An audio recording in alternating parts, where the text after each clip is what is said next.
Hello, sir. You're Muslim. Please come here, sir. You are what? You're Catholic. Okay, lovely. Any Muslim here? You, sir, please. Instead of hiding, please come here. Don't be hiding, please. So, why do you think? Why do you think the Quran is from a supernatural source? What do you mean? You think the Quran is from a supernatural source? Supernatural source? God. You think Yeah. it's from God? Yeah. Why? Why do you think so? Okay, first of all, it was revealed in Arabic, yes? It was revealed in Arabic language. Please, give me the story. Okay. Why do you think? Why I think? Why do you think the Quran is from God? Why? Because it's from God. What such a stupid question. But why? Why do you think so? You So can't how- just okay. repeat a claim Why and do think you you've say- proven it. Why do you say it's not from God? Well, because there's all sorts of junk in there. All sorts of junk. It makes simple details of history, it gets simple details of history wrong. It has all sorts of contradictions in there. It has all sorts of scientific mistakes in there. All sorts of junk. You mean about the bone of the children? Like in ours, yeah, like it has scientific. Listen to me carefully, my dear friend. Yeah. I'll ask you a simple question.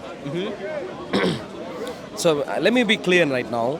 I've asked you for a positive case. Where are you from? By the way? Malaysia? No. Where are you from? Uzbekistan. Uzbekistan. Lovely to see you today. What's your name? Ali. Ali, lovely to see you. My name is Arul.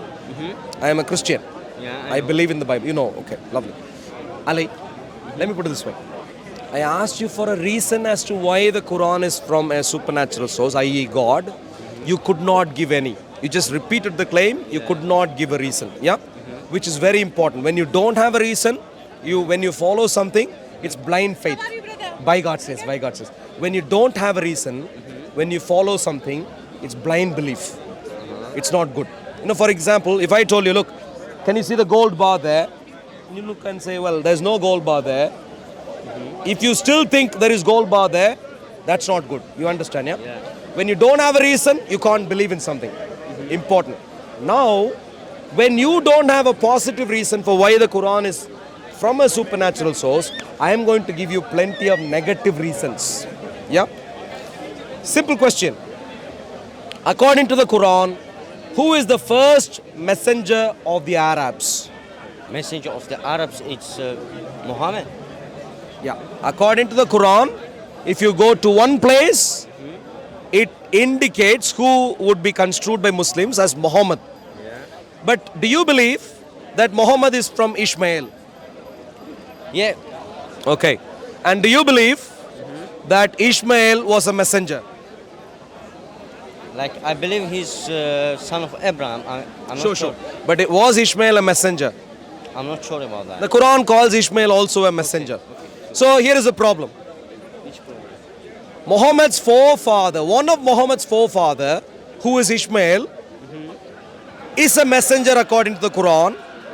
To the descendants of Ishmael, who are, according to the Quran, the Arabs, according to the Quran. According to the Quran, the Arabs are people from Ishmael. Yeah. So the very forefather of all the Arabs, namely Ishmael, according to the Quran, was a messenger himself. If he was the first messenger, could Muhammad be the first messenger? It should be second. He should be second. But the Quran says he's also first. Can you have two first? One came a long time ago and another came very late. No. Clearly not. So that's a simple mistake that the Quran makes. You understand what I'm saying? I can give you precise references if you like. But my simple point is, just to repeat, Ishmael was a forefather according to the Quran, not according to me. I disagree with this entire history. But according to the Quran, Ishmael was a forefather of the Arabs. Ishmael was a messenger. Muhammad was a descendant of Ishmael. Muhammad also was a messenger to the same people group, and therefore, when Ishmael is a messenger, Muhammad can't be the first messenger. So, Quran clearly is lying. Can you show me the verse? Yeah, No, please. Why are you talking to a little kid? No, speak to him. Speak to him. Are you allowed, yeah? Yeah. How old are you? Can you show me How old are where? you? 17. Please Why are keep you talking to 17-year-old kid? No. Okay. Can you a bit show confused, me don't where worry. it says like He won't Muhammad? listen to you. Don't worry. So let's look at the details. This is what deluded mafia gang members would do. Yeah. Mafia. Well, this guy is a mafia gang member. Look at him carefully. He was banned for 6 months from Speaker's Corner.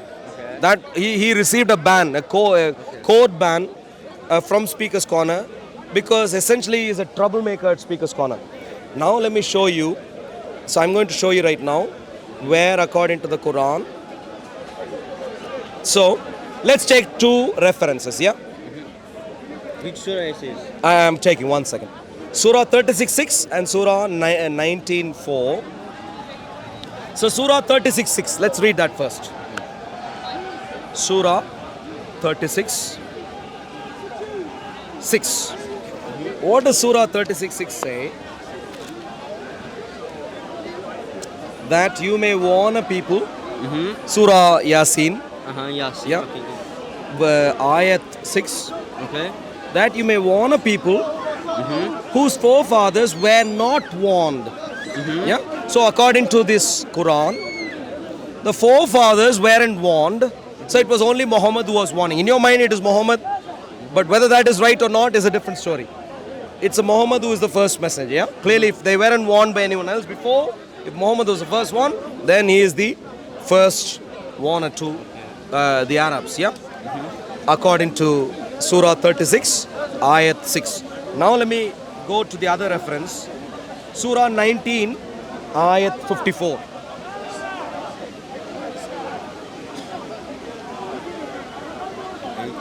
So Surah 19, Surah Al-Maryam, Ayah 54. 54? Yeah, What is it? 54. And mentioned in the book Ishmael. Uh-huh. Indeed, he was true to his promise, and he was a messenger of a prophet. and a prophet. Where it say it was first? Well, who came first, Ishmael or Muhammad? But it say he's messenger, it doesn't mean he's first. Listen to me carefully. Okay, good. Who came first, Ishmael or Muhammad? Ishmael. Yeah. So Who how came- is contradict? No. Who came first is the one who is first. If the Arabs had two messengers, one was Ishmael, another was Muhammad, who would be the first messenger? Ishmael. Yes, so Ishmael is the first. Yeah. Because if Ishmael is the messenger, according to Surah 19, Ayat 54, that is the case, Ishmael is the first messenger. He mentioned not first, he mentioned like a prophet. Where did you get he was first? Messenger and a I prophet. understand it's messenger. First but it's in not- terms of time. Okay. Yeah. If Ishmael was already sent to the Arabs, could it be true? Yeah, so let Surah Yasin, please read again. What does it say? They You may not warn mean- a people whose forefathers were not warned. But Ishmael would have warned them, yeah? Ishmael would have warned them. So clearly, that's a contradiction. No, it's not contradiction at all. Okay, we'll come to you later, sir. One second. You can introduce your confusion later. Do you see what I'm saying? Yeah. So clearly there is a contradiction. It's not, this is one simple logical contradiction that the Quran makes. There are multiple similar contradictions. For example, the Quran says in one place Adam was the first Muslim. In another place, Surah 5, Al-Ma'idah, it says Muhammad was the first Muslim. So it makes all sorts of, either Adam came long time before Muhammad. If Adam was the first Muslim, Muhammad can't be the first Muslim. It's simply contradictory, yeah? All the prophets were Muslims. bro. You see, Adam was a Muslim, yeah? Yeah, of course. According to him, Adam was a Muslim. Muslim. What But does the it mean, Quran Muslim? says Muhammad was the first Muslim. No. You can't have Adam being a Muslim and Muhammad being the first Muslim. You simply can't. So this is the confusion the Quran has. All sorts of contradictions all over the place. Not in minor details like this, in all sorts of major details, including, what I've showed you already are major understand details. Arabic. What does it My mean, point Muslim? is this. My point is When you this. said what does it mean, then you Quran, talk. there are plenty of evidence points to understand why the Quran could not be from a supernatural source. I'll give you a long list. Once you know what means in please, Arabic, once. then you can talk. Wow, You one don't second. know what you're Once I talking finish the about. conversation, you can introduce your nonsense, please. Muslim, it doesn't mean that. Thank you very much. Religion, So man. please listen. Muslims is based on Allah subhanahu wa ta'ala. Islam, Quran has contradictions. Never. And the Quran Never. itself says if there are contradictions, this Bible, can't be yes. from The God. Bible. And the Quran has contradictions, multiple of them. If you want more details, I can give you more details when you please you can email me. We do live streams. Live streams, we can do live streams. Operations, please take It doesn't understand. Listen. Operation Listen, Steven. brother. Operation Steven YouTube He doesn't know channel. Arabic. Contradictions. He doesn't know Arabic. History. So he doesn't know what he's talking The about. Quran gets its history wrong. I'll ask you a simple question. What makes you think, based on the details we've discussed earlier, what makes you think Muhammad actually came from Ishmael? Because he's from Ishmael. What's the evidence you have? Because it came He Quran said so. claims that, He said but so. what's the evidence you have? The prophet. not said just so. Quran said. If you go to the generation, you can find it. Please, what resources can you use? Pre-Islam, who claimed this? And when Jewish people say that, No Jew would say this. Jewish say that. My dear friend, please listen, Ali. No Jew would say this because I'll tell you something very important. You know the identity called Arabs? Arabs is a distinct ethnic identity, yeah, based on language. Distinct ethnic identity called Arabs came the earliest. Do you know what the earliest reference to the identity Arabs? It comes from about 8th century or 7th century BC. Earliest recorded evidence. And when it records the Do you identity, know Arabic? Do you know Arabic? irrelevant. Tell me. Please Tell take. me, tell me. Don't be. Answer me. Take Do a you know loo Arabic? break. Come back. Do We'll you have know a Arabic? conversation with Do you you. know Arabic? Thank you very much. Do you know Arabic? So you know what I'm The talking about. Arabs, You don't know what you're talking about. identity. This is where I can give you archaeological resources Don't if you talk like. about Surah. I don't The know about earliest of the references for an ethnic identity comes from around earliest No 8th Arabic. century. No history. Here is the problem. By that time, the ethnic identity called Ishmaelites was already well established in the Bible. Ishmaelites is a well established ethnic identity. Later on, even in the Bible, you have a record for the existence of Arabs, distinguished from Ishmaelites. There is no historical resource pre-Islam that you could use to claim Ishmaelites were Arabs. No resource you could use. If you want to, you can think a little bit more if you can think of any resource. If you can't think right now, that's fine. If you can't come up with a resource right now, that's fine, Ali. But when you go home, research and see if there is any pre-Islamic claim to this fantasy. And my response to you would be you won't find any. It's all concocted, all introduced as a fantasy lie during the time of Islam's origin in the 7th century. You see what I'm saying? Islam came up with lies about history. I'll give you a couple of other examples. Crucifixion Crucifixion of Jesus Christ. of Jesus. No, crucifixion as a mode of penalty. You know how you have today in the US, you have lethal injection, as death penalty mode. Likewise, crucifixion as a mode of penalty based on all available history is understood to be from the Romans. You hear what I'm saying? Yeah. From the Romans. In and around the time of Jesus. You can take it back maybe 100 years, couple of 100 years. That's the period when crucifixion was introduced as a penalty. Crucifixion, by no stretch of imagination, was introduced as a penalty or practiced as a penalty in Egypt. It wasn't. But guess what? The Quran claims crucifixion was there in Egypt. In Surah Yusuf. In Surah Yusuf, it talks about crucifixion. Which crucifixion? Jesus or which one? No, crucifixion of, Yusuf. Yeah, I know. Yusuf was in prison. He had two fellow prisoners who were employees under the Pharaoh. And one of them was crucified, the Quran claims. Which is a historical anachronism. What is called anachronism? Because the punishment didn't exist at that time. Neither did it exist at that time nor in Egypt.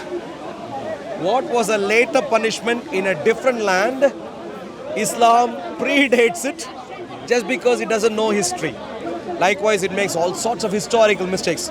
Just to quickly summarize, Islam makes mistakes of history, crucial mistakes in history, not minor little here or there. Crucial mistakes of history. Islam makes crucial mistakes in science. Islam makes contradictory claims. Islam makes... Sure. Can we tell? Yeah. We'll wrap up, brother. Islam makes contradictory claims. There are all sorts of contradictions in the Quran. Islam makes logically fallacious arguments. All sorts of logically fallacious arguments. In other words, the Quran we have plenty of reasons to reject the Quran from being from being from a supernatural source. Hear what I'm saying? This can't be from a supernatural source. For a logically fallacious argument, I'll make one simple statement. Yeah? You understand literary genius, yeah? Yeah. You know of Shakespeare, for instance. Marvelous literature, you know. Shakespeare is read across the world, by different parts of the world, yeah? In English, you know, so Shakespeare is read. Marvelously successful, literary genius. Tell me, is there a way to measure whether Shakespeare was better or William Wordsworth was better? Is there an objective measurement standard? You know, for example, in terms of height, there is an objective measurement standard. You can have a measuring rod here or measuring some sort of a tape, and you can say, I don't know who is taller, you or me, I don't know, but you know, based on measurement, you can say, well, he is taller or I am taller, yeah? Because it's an objective measurement. Yeah. But is there an objective measurement when two people write marvelously, both successful, both having their audience? Could you say one's writings was better than the other in an objective way? In a subjective way, people can argue, but in an objective way, like how you can compare height. Can you compare? No. You clearly can't. But what does the Quran think? Quran thinks you can. For example, one of the reasons why the Quran thinks Quran is from Islamic Allah or from a supernatural source is because it says, look, this is wonderful literature. That's one of the reasons given. This is wonderful literature.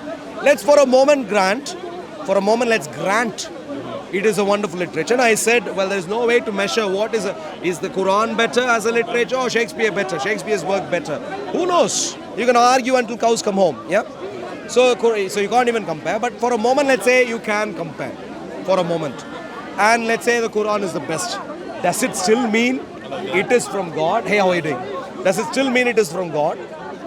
Just because it's wonderful literature? Kind of, yeah. How can it mean? Can you then say Shakespeare is from God? Can you create some kind of verse like a Quran? Yeah, Shakespeare's work in my mind is much better. In English, but can you do it in Arabic? Why Arabic?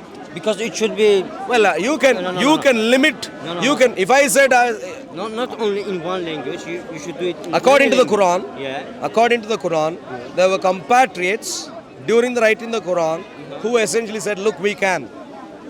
The Quran itself, I don't remember the reference off the top of my head right now, but I can give it to you later. In the video, I'll give the reference. But according to the Quran, the contemporaries, while the Quran was being written, while the conversations were happening, there were people who claimed that they could produce a literature similar. Who was to argue? They could in Arabic. This is why Quran in many places, are you familiar with this idea? The Quran in many places references to the idea that whoever contributed to the Quran wasn't a poet. You know this, yeah? He wasn't a poet, he was a messenger. It goes on to repeat that.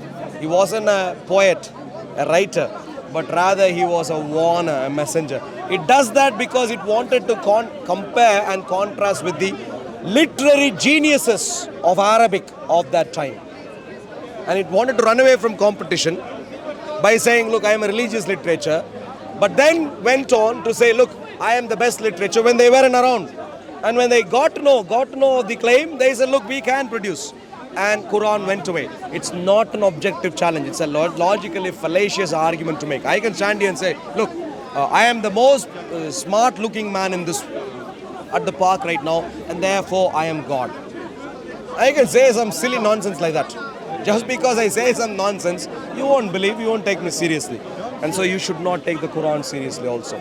The Quran is not from God. It has utter junk.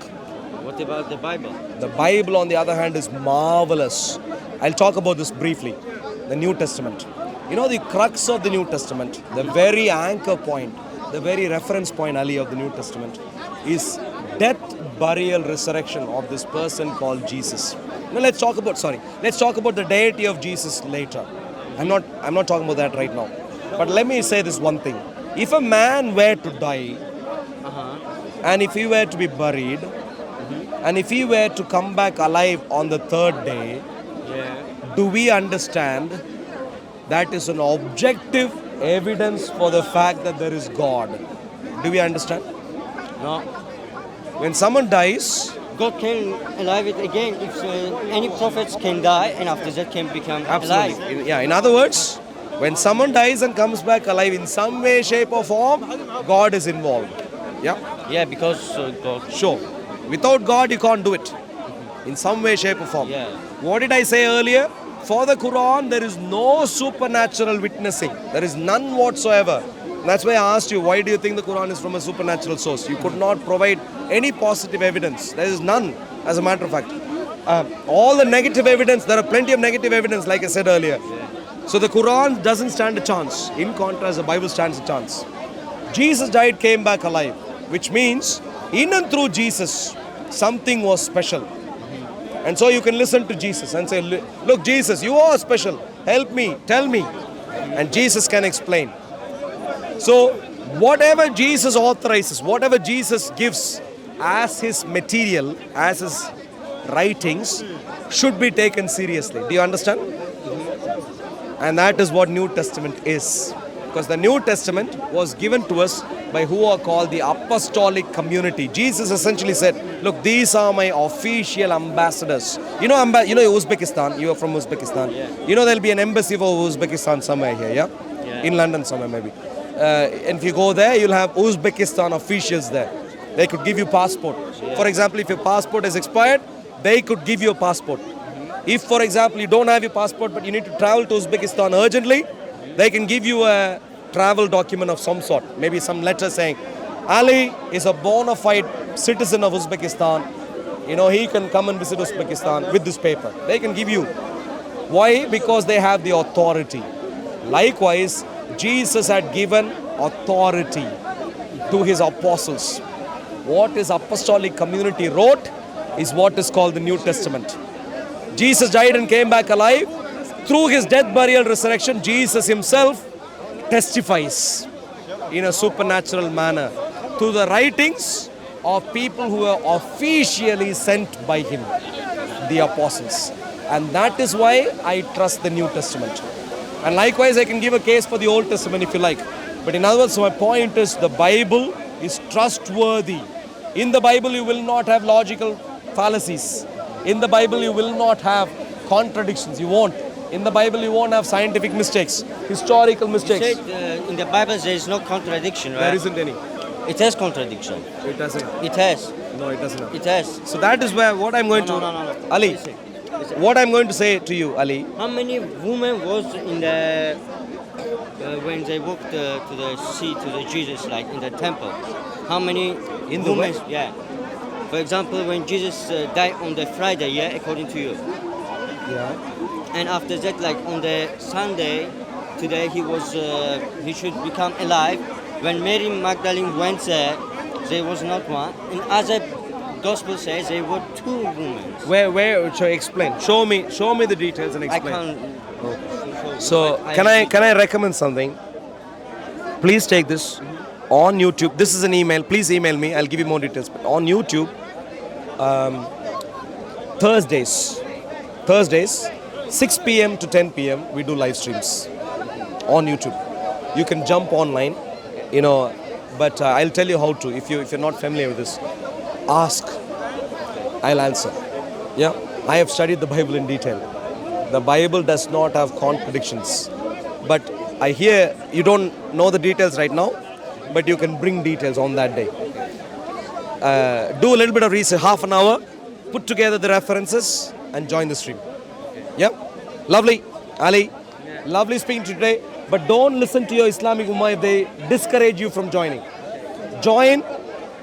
The Quran has flaws, the Bible doesn't have flaws. You need to become a Christian. God's blessings to you. Thank you.